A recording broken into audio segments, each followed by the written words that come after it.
Makanya jangan melihat seseorang diberkati oleh Tuhan hanya sekedar melihat secara materi. Itu kurang komplit Pak, kurang lengkap. Karena Anda kalau hanya memfokuskan diri melihat seseorang yang mengandalkan Tuhan diberkati, lalu yang Anda lihat hanya sekedar materi, Anda akan kecewa. Pasti Anda akan membandingkan dirimu dengan orang lain. Kenapa dia kok diberkati, saya tidak? Padahal dia tidak takut Tuhan. Hidup sembarangan, tidak pernah ibadah, tidak pernah terlibat dalam pelayanan, tapi terus diberkati. Makanya jangan lihat hanya sekedar berkat jasmani atau berkat umum. Lihat lebih dalam, berkat khusus atau berkat secara rohani, itu jauh lebih penting. Orang-orang yang percaya kepada Tuhan, mengandalkan Tuhan sungguh-sungguh, tidak sekedar berkat jasmani, tapi berkat rohani pun kita akan alami di dalam kehidupan kita. Itu yang penting. Oleh karena itu Bapak Ibu, saudara-saudara diberkati oleh Tuhan, belajarlah untuk mengandalkan Tuhan dalam hidup ini. Tuhan tidak sama dengan manusia, manusia terbatas. Tuhan tidak terbatas, saudara. Yang tidak bisa dilakukan oleh manusia, bisa dilakukan oleh Allah. Karena dia jauh lebih besar, jauh lebih dahsyat, jauh lebih tinggi daripada ciptaannya. Dia pencipta. Belajar bergantung pada Tuhan.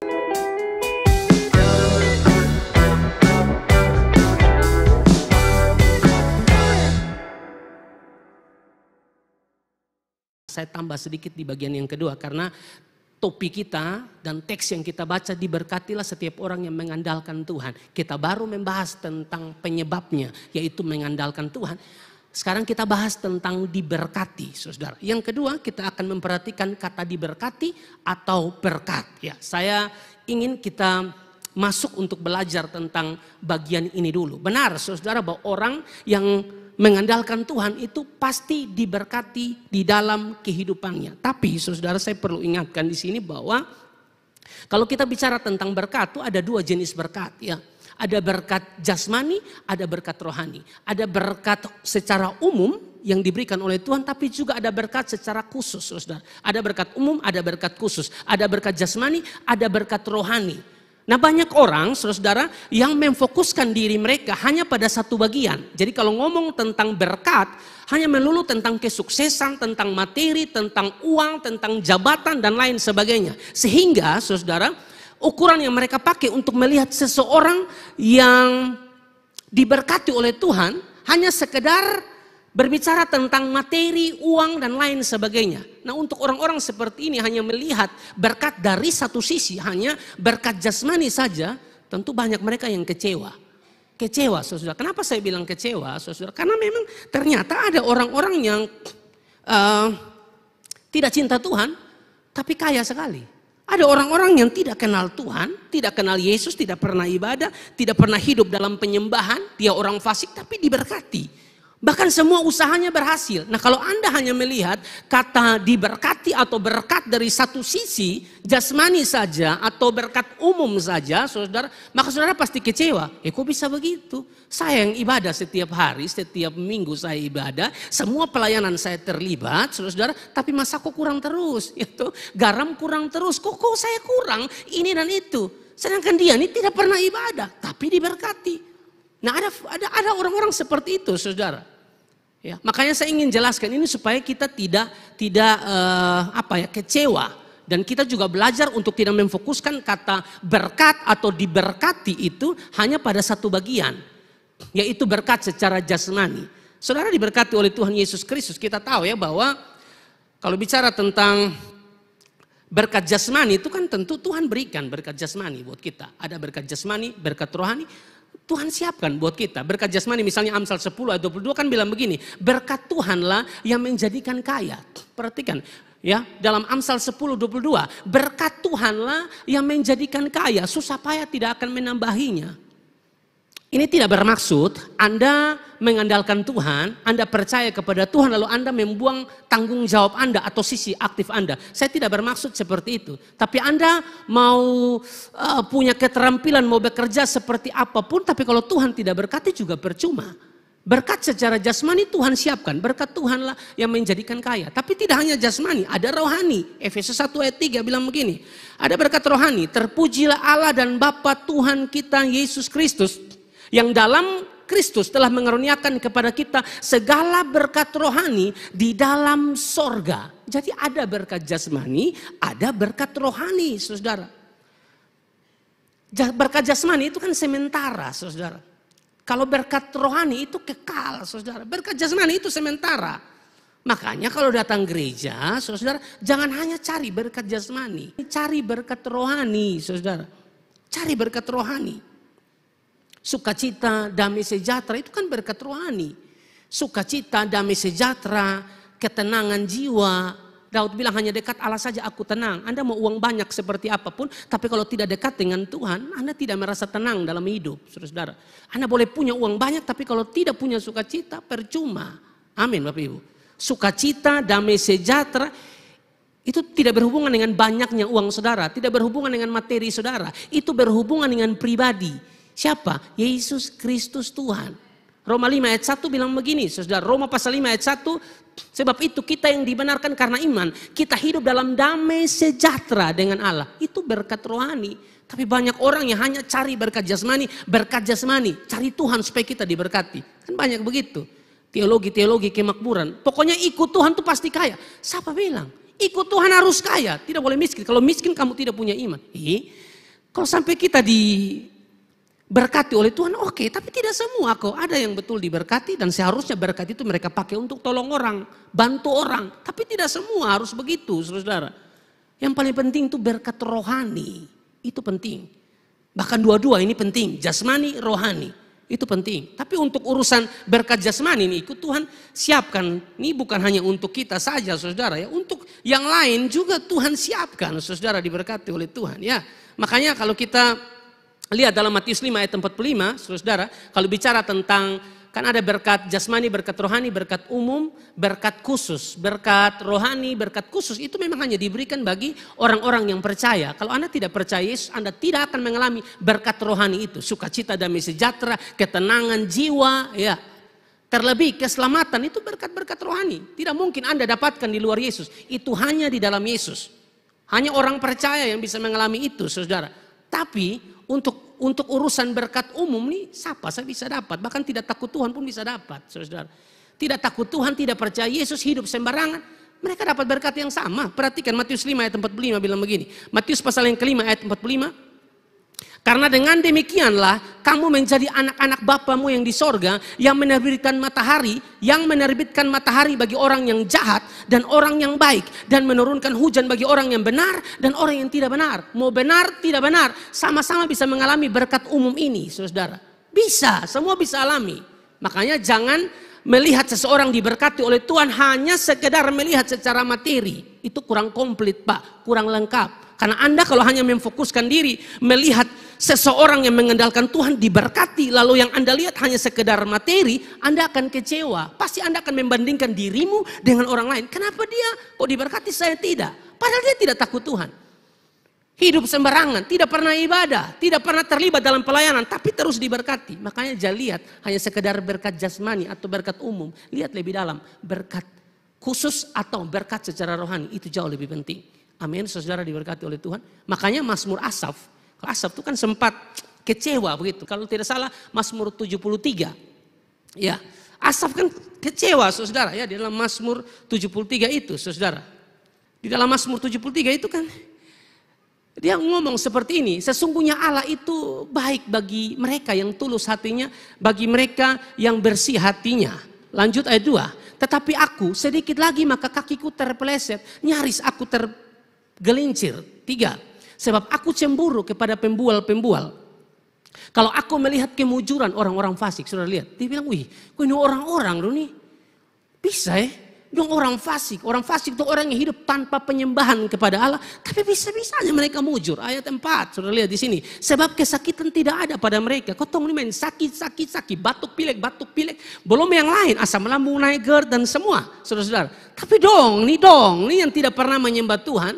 Alkitab bilang di sini, sebab kesakitan tidak ada pada mereka, sehat dan gemuk tubuh mereka. Saudara lihat, tambah gemuk. Saya tidak bilang yang gemuk-gemuk orang fasik, tidak, saudara, ya, tidak seperti itu. Tapi maksudnya ini adalah gambaran bahwa mereka ini diberkati, padahal hidup tidak takut Tuhan. Saudara, diberkati oleh Tuhan. Ya, lalu yang berikut, saudara. Sebab itu mereka berkalungkan kecongkakan, sombong dan berpakaian kekerasan. Ayat yang ke-8, ayat 9 lompat. Mereka menyindir dan mengata-ngatai dengan jahatnya. Hal pemerasan dibicarakan mereka dengan tinggi hati. Saudara lihat, mereka tuh kalau beromong tuh jahat semua. Makina apa semua ya.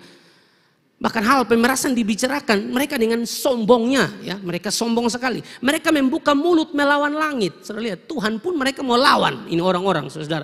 Dan lidah mereka membual di bumi. 11-12. Dan mereka berkata, bagaimana Allah tahu hal itu? Adakah pengetahuan pada yang maha tinggi? Saudara lihat, yang terbatas nih bilang, adakah pengetahuan yang pada yang maha tinggi? Dong mau nantang Allah. Betulkah Allah punya pengetahuan? Ini orang-orang fasik dong nih, saudara. Ayat 12, sesungguhnya itulah orang-orang fasik. Mereka menambah harta benda dan senang selamanya. Lalu 13, Asa bilang begini, sia-sia sama sekali aku mempertahankan hati yang bersih. Dia kecewa begitu, kita hidup bersih tapi secara jasmani begini-begini saja. Toh orang lain yang tidak kenal Tuhan sepertinya diberkati sekali, saudara. Tapi waktu dia mulai sadar, saudara, ya 18, 19, 20 dikatakan begini. Sesungguhnya di tempat-tempat licin kau taruh mereka, kau jatuhkan mereka sehingga hancur. Akhirnya Asaf mengerti, oh mereka boleh bersenang-senang. Oh mereka boleh makin hari tidak ada penyembahan pada Tuhan, tidak takut Tuhan. Tapi sepertinya ya toh mereka makin maju, keuangan makin oke dan lain sebagainya. Asa bilang, oh saya baru sadar bahwa ternyata Tuhan tempatkan mereka tuh di tempat-tempat licin. Kau taruh mereka, kau jatuhkan mereka sehingga hancur. Betapa binasa mereka dalam sekejap mata. Lenyap habis oleh karena kedahsyatan. Seperti mimpi pada waktu terbangun ya Tuhan. Pada waktu terjaga, rupa mereka kau pandang hina. Jadi usah kita stres dengan orang-orang yang tidak takut Tuhan. Tapi kelihatan makin diberkati. Ya, tidak pernah ikut pelayanan. Kami ini pelayanan mau di kota, mau di desa, ya toh. Tengah malam baru kami pulang pelayanan, kira-kira begitu. Khotbah dari satu tempat ke tempat yang lain. Tapi kita pun hidup begini-begini sama mereka nih.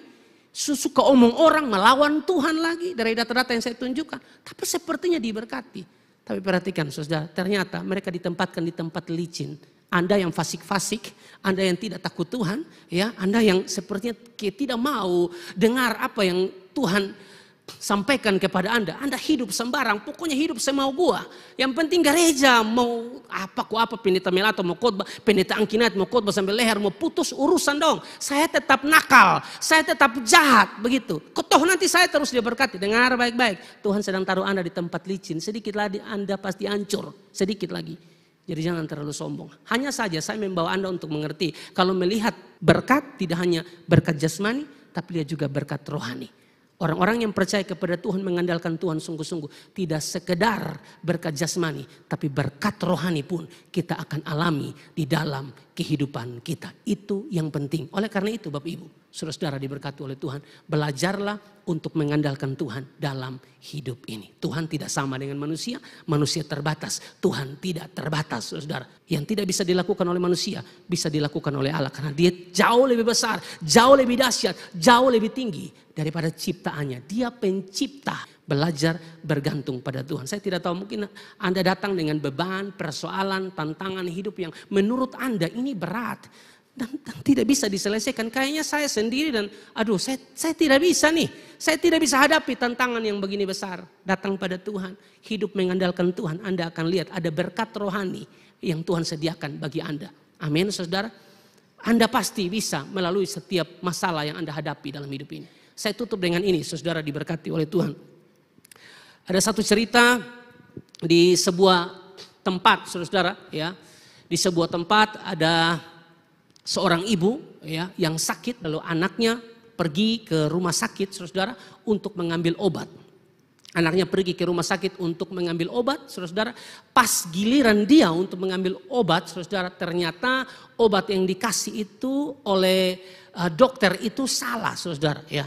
Bukan obat malaria, tapi ternyata itu disinfektan. Jadi dia tuh ambil salah obat itu. Lalu bergegas dia pulang karena tempat tinggal mereka tuh jauh, 2 jam dia harus jalan melewati hutan dan lain sebagainya. Dia pergi ambil tuh jam 3, saudara. Kalau dia sampai di tempatnya tuh jam 5, saudara, diberkati oleh Tuhan. Jauh sekali.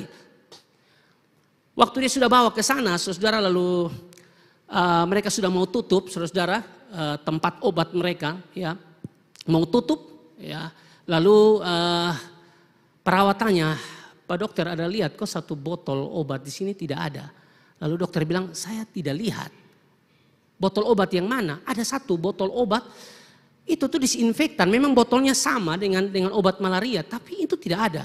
Lalu mereka cek, mereka ingat, ternyata anak itu sudah bawa obat itu. Nah saudara, kalau ini diminum oleh mamanya, oleh orang tuanya, pasti mati. Tapi persoalannya sekarang, bagaimana caranya untuk bisa dapat ini anak? Bagaimana caranya untuk bisa cegah ini anak untuk tidak bawa obat? Dia sudah jalan dari jam 3, bisa saja sudah sampai ke tempatnya dan ibu itu sudah minum. Bergegas hampir malam, mereka berdoa, saudara. Mereka berdoa, Tuhan kami sudah salah kasih obat. Tuhan tolong supaya obat ini tidak diminum oleh orang tua dari anak itu. Ya, Tuhan tolong. Setelah itu selesai doa mereka kembali bekerja seperti biasa. Penuh dengan ketakutan saudara. Besoknya anak itu datang kembali dengan tergesa-gesa dan takut. Dia datang ke dokter itu saudara. Pagi-pagi lalu dia minta maaf. Pak dokter maaf sekali Pak dokter saya minta maaf. Lalu dokter ini juga kaget. Dia juga lagi ketakutan karena salah kasih obat. Tuh. Kenapa adek? Dia bilang obat yang dokter kasih itu yang saya sudah ambil dalam perjalanan ternyata botol itu jatuh dan pecah di jalan. Artinya bahwa botol itu tidak sempat dikasih ke mamanya. Sedangkan dokter dan semua perawat sudah penuh dengan ketakutan saudara. Ini pasti dipecat. Ya toh mereka kasih salah obat saudara. Setelah itu mereka hanya bisa berdoa karena mereka tidak bisa berbuat apa-apa. Dengan kekuatan mereka sendiri tidak bisa mereka berusaha untuk dapatkan ini anak. Mereka tidak tahu tempat tinggalnya di mana. Tapi saudara lihat, ya, waktu mereka berdoa dan jawaban Tuhan luar biasa.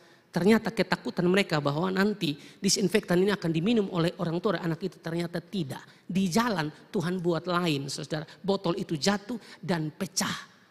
Tuhan itu bisa buat apa saja. Amin.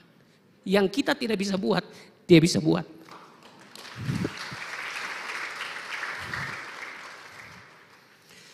Jadi mari kita belajar untuk mengandalkan Tuhan dalam hidup ini. Percayalah bahwa Tuhan yang kita sembah luar biasa.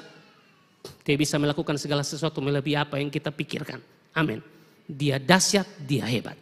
Mungkin hanya itu saja, kasih tepuk tangan yang meriah buat Tuhan. Para pemusik bisa ada di depan. Mari kita bangkit berdiri bersama-sama.